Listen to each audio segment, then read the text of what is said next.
UGC net Hindi syllabus में जितनी भी कहानियाँ लगी हुई हैं, हम आज उन कहानियों के लेखक तथा उनकी रचनाओं के पात्र के बारे में बातें करेंगे। पहले लेखक आते हैं राजेंद्र बाला घोष, जिन्हें बंग महिला के नाम से भी जाना जाते हैं। उनकी रचना है चंद्रदेव से मेरी बातें, जिसका प्रकाशन सरस्वती पत्रिका में 1904 ईस्वी में हुआ था। नोट में आप देख लीजिए, भवदेव पांडे ने इसे पहली हिंदी की राजनीतिक कहानी माना है। मोस्ट इंपॉर्टेंट, भवदेव पांडे ने इसे पहली हिंदी की राजनीति कहानी माना है। इस कहानी में लॉर्ड कर्जन व सरकारी महकमे पर व्यंग किया गया है। इस कहानी में लेखिका चंद्रदेव से प्रार्थना व कुछ सवाल करती है। कहानी में आधुनिक भारत लॉर्ड कर्जन को कहा गया है। मोस्ट इंपॉर्टेंट, कहानी में आधुनिक भारत लॉर्ड कर्जन को कहा गया है। कहानी में वृद्धा कहा गया है चंद्रदेव को, तथा फैमिली डॉक्टर कहा गया है धनवंतरी को। इस कहानी में कलकत्ता शहर का वर्णन किया गया है। देवताओं में चीफ जस्टिस कहा गया है चित्रगुप्त को।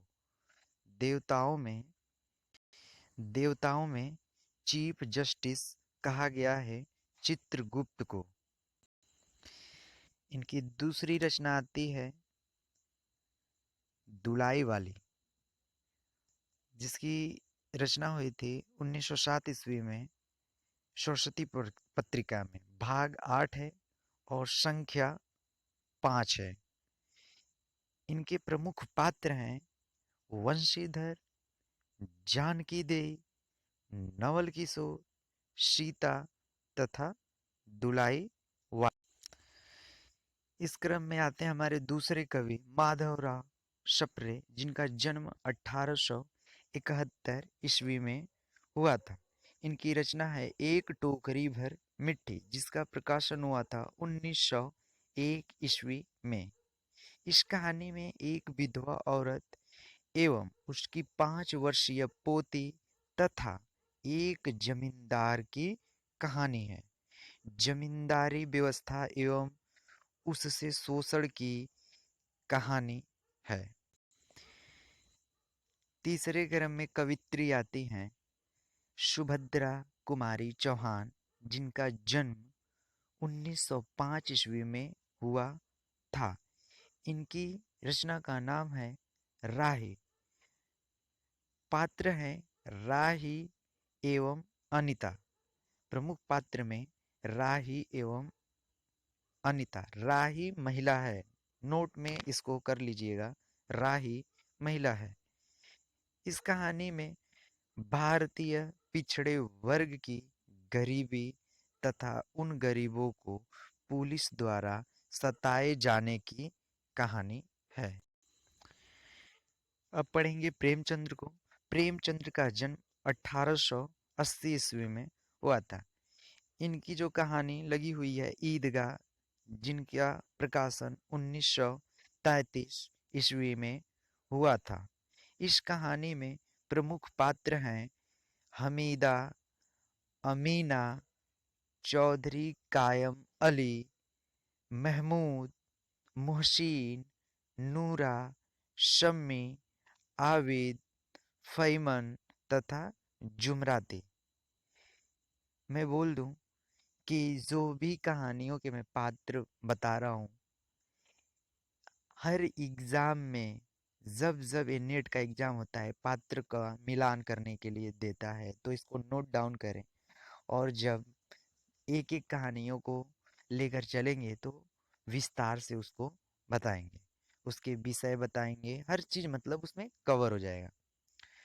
इनकी दूसरी रचना का नाम है दुनिया का अनमोल रतन, जिनका प्रकाशन वर्ष है 1907 ईस्वी। ये जमुना पत्रिका में प्रकाशित हुई थी। पात्र हैं प्रमुख पात्र हैं दिल फिगार एवं दिल फरेब। इस कहानी में एक सच्चे प्रेम तथा राष्ट्र प्रेम की कहानी है। कहानी का ध्येय वाक्य, खून का वह आखिरी कतरा जो वतन की हिफाजत में गिरे दुनिया की सबसे अनमोल चीज है। ये जो लाइन है बहुत से एग्जाम में पूछा गया है कि ये किस कहानी का लाइन है या किस कहानी का कथन है। अब आते हैं हमारे अगले कवि राजा राधिका रमण प्रसाद सिंह। इनका जन्म 10 सितंबर 1880 ईस्वी में हुआ था। इनकी रचना का नाम है कानों में कंगना। इनका प्रकाशन हुआ था 1913 ईस्वी में इंदु पत्रिका में। यह कहानी कुसुमांजलि कहानी संग्रह में संग्रहित है। यह कहानी जो है कुसुमांजलि कहानी संग्रह में संग्रहित है। इसके प्रमुख पात्र हैं नगेंद्र, किरण, योगेश्वर, मोहन एवं किन्नरी। अब हमारे अगले कवि आते हैं चंद्रधर शर्मा गुलेरी। इनका जन्म हुआ था 1883 ईस्वी में। इनकी रचना का नाम है उसने कहा था। इस उसने कहा था का प्रकाशन हुआ था 1915 ईस्वी में सरस्वती पत्रिका में। प्रमुख पात्र है लहना सिंह, हजारा सिंह, बोधा सिंह, होरा, वजीरा सिंह, अनर सिंह, महासिंह, कीरत सिंह, पुल्लूराम एवं अब्दुल्लाह। अब आते हैं हमारे अगले कवि जयशंकर प्रसाद। इनका जन्म हुआ था 1889 ईस्वी में। इनकी रचना का नाम है आकाशदीप, जिसका प्रकाशन हुआ था 1929 ईस्वी में। प्रमुख पात्र हैं बुद्धगुप्त, चंपा, मणिभद्र, जया एवं नायक। अगले क्रम में हम देखते हैं ज्ञानेंद्र जी को। इनका जन्म हुआ था 1905 ईस्वी में। जन्म हुआ था ज्ञानेंद्र जी का 1905 ईस्वी में। इनकी रचना का नाम है अपना अपना भाग्य। अपना अपना भाग्य किसका है? ज्ञानेंद्र जी का। ज्ञानेंद्र जी का जन्म हुआ था 1905 ईस्वी में। ये प्रमुख पात्र में इसमें एक पहाड़ी लड़का जो नैनीताल की होटल में कार्य करता है, उसकी मृत्यु हो जाती है। एक बार फिर से टैग देखें। इस कहानी में एक पहाड़ी लड़का है जो नैनीताल की होटल में कार्य करता है, मजदूर है। उसकी मृत्यु हो जाती है। कहा गया है कि पहाड़ी क्षेत्रों की गरीबी और भूखमरी को स्पष्ट करती है ये कहानी। अब आते हैं हमारे अगले कवि फणीश्वर नाथ रेणु। इनका जन्म हुआ था 1921 ईस्वी में। इनकी रचना का नाम है तीसरी कसम। तीसरी कसम। प्रमुख पात्र जो है हीरामन, इनको मीता कहा जाता है। हीरामन, हीराबाई, लाल मोहर, धुन्नी राम, पलटदास, लहस नवा, महुआ कुमारी।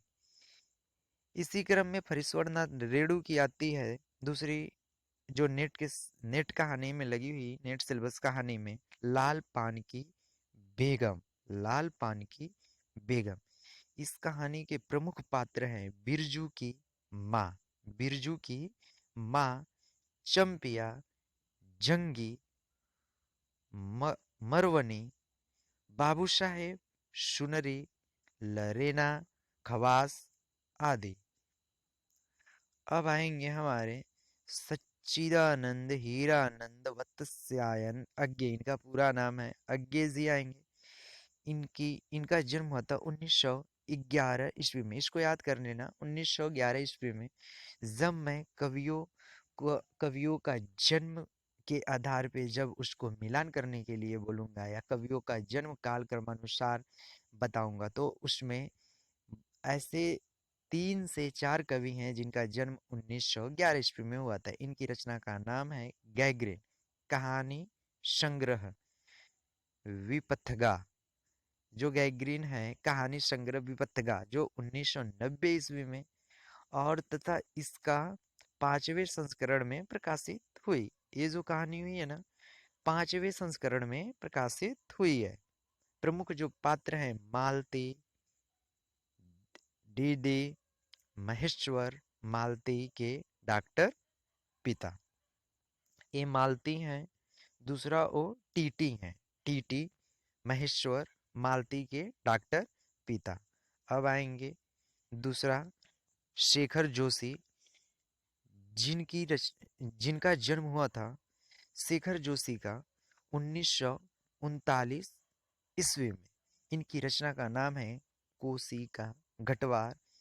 इसका प्रकाशन हुआ था 1957 ईस्वी में। प्रमुख पात्र हैं गुसाई लक्ष्मा धर्म सिंह राम सिंह किशन सिंह उम्मेद सिंह तथा नरहरि प्रधान।